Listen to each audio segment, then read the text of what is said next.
안녕하십니까. 계절의 여왕 싱그러운 5월 동네방네 방송 시간입니다. 오늘도 밝은 정보와 달달한 이야기로 함께하는 DJ 김영자 전신자 인사드립니다. 안녕하세요. 자, 5월 8일 어버이날이 국가적으로 제정된 날의 역사는 그리 오래되지 않은 1973년에 시작됐답니다. 부모에게 효도하고 옷 어른을 공경한다는 뜻에서 어버이날로 불렀지요. 그 시대가 박정희 대통령인데요. 그 동양 사상의 근본은 충과 효이며 충은 국가에 대한 충성이고 효는 부모를 잘 섬기는 효라고 했어요. 그런데 왜 충과 효를 강조했을까요? 그러게요. 박정희 대통령은 경제 성장을 우선시하면서도 국민들의 다양한 주장을 힘으로 눌렀어요. 민주주의를 버리는 사람도 많았지요. 바라는 사람. 버리는 바라는 양. 그러게 바라네요. 주장을 힘으로 눌렀고 민주주의를 바라는 사람도 많았습니다. 그 당시엔 나라가 워낙 가난했기에 지금같이 국민의 소리는 어림도 없었던 시대였습니다. 이런 불평과 불만을 잠재우는 한 방법으로 부모에게 효도하는 것과 같이 국가에도 충성하라고 강조했던 거랍니다.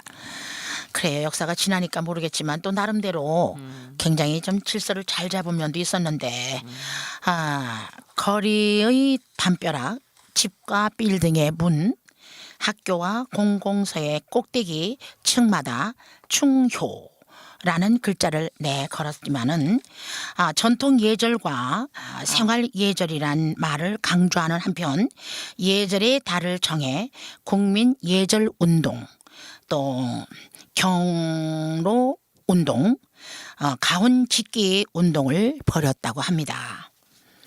지금도 생각납니다. 우리 초등 시절인가 초등학교 시절인가 중학교 시절에 동네 통반장댁에서 가운 하나씩 지어내면 상품을 준다고 아버지랑 오빠랑 가족이 모여 앉아 가운을 짓던 그 생각이 떠오릅니다. 그 집집마다 가운을 써서 붙이는 게 참 그땐 또 한동안 근데 또 이제 있는 가운도 어떻게 하면 상을 그때는 문자도 어려웠었잖아요. 어떻게 그렇죠. 하면 더 상품을 탈 수 있는 가운이 되나 해가지고 머리를 짜맸던 거지. 그렇죠.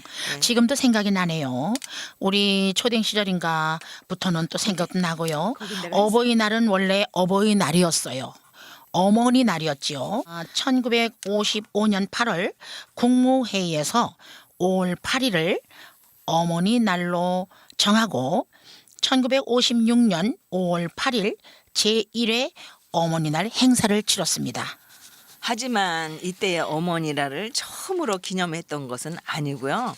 국가가 주도하는 전국 단위의 어머니날은 없었지만 일제강점기부터 소년운동 단체에서 작은 규모로 어머니날을 행사를 열었답니다. 네, 이를 기념하는 행사가 열릴 때는 1928년 5월 둘째 일요일이라고 하네요.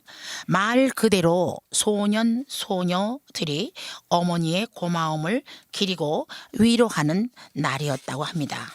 그때부터 30년 가까이 5월이 되면 기독교 단체나 여성 단체들이 나서서 어머니날 행사를 열곤 했고 국가가 나서서 어머니날을 만든 까닭은 어머니인 여성에게 자부심을 심어주면서 다른 모든 여성에게 어머니가 되어 자식을 훌륭하게 기르라고 가르치기 위해서였답니다. 왜 어머니날만 만들었냐는 얘기는 또 이제 나중에 또 할 거죠. 여기 나와요. 네.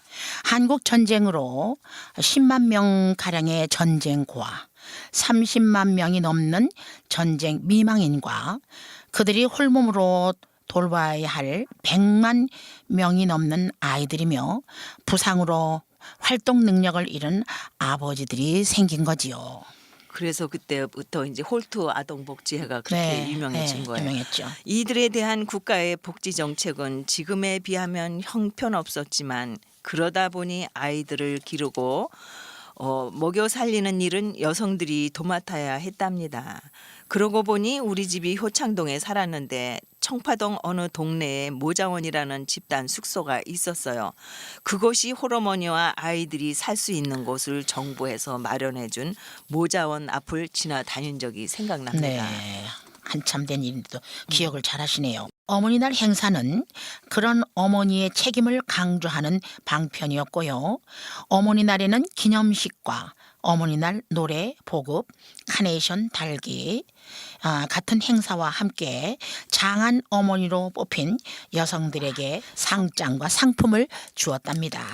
창경궁에서 열린 제1회 어머니날 행사에는 이승만 대통령의 부인 프란체스카 여사가 참석해서 전국에서 뽑힌 어머니 37명에게 표창장과 함께 광목을 나누어 주었답니다.